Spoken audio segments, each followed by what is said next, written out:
கோவை மாவட்டம் வால்பாறையில் அடைமழை பெய்து வருவதால் பள்ளிகளுக்கு இன்று விடுமுறை அறிவிக்கப்பட்டுள்ளது. பொதுமக்களின் இயல்பு வாழ்க்கை வெகுவாக பாதிக்கப்பட்டுள்ள நிலையில் கோவை குற்றாலத்திற்கு செல்ல சுற்றுலா பயணிகளுக்கு தடை விதிக்கப்பட்டுள்ளது. இதுகுறித்த கூடுதல் தகவல்களை நமது செய்தியாளர் மோகனிடம் கேட்கலாம். மோகன், வணக்கம். தற்பொழுது அங்கு இருக்கக்கூடிய நிலவரம் என்ன? கோவை மாவட்டத்தில் பரவலாக அடைமழை பொழிந்து வருகிறது. இதன் காரணமாக வால்பாறையில் உள்ள பள்ளிகளுக்கு விடுமுறையும், அதே போன்று கோவை குற்றாலத்திற்கு செல்வதற்கு சுற்றுலா பயணிகளுக்கு தடையும் விதித்திருக்கிறது. கோவை மாவட்டம் வால்பாறை தாலுகா பகுதிகளில் அதிகபட்சமாக 198 மில்லிமீட்டர் மழை பதிவாகி இருக்கிறது. சின்னக்கல்லாறு பகுதியில் மழை அதிக அளவில் பொழிந்திருக்கிறது. இந்த நிலையில்தான் கோவை மாவட்ட ஆட்சியர் கிராந்திகுமார் பாடி வால்பாறை தாலுகாவில் உள்ள 99 பள்ளிகளுக்கு மட்டும் விடுமுறை அளித்திருக்கின்றார். பள்ளிகளுக்கு யாரும் வர வேண்டாம், பாதுகாப்பாக இருக்கும்படி அறிவித்திருக்கின்றார்.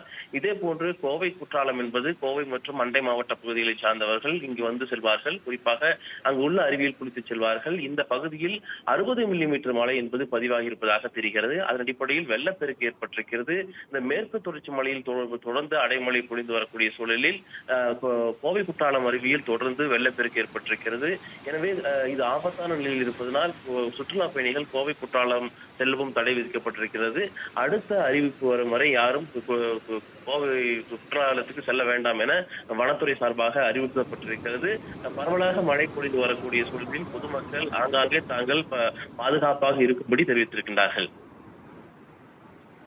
தகவல்களுக்கு நன்றி மோகன்.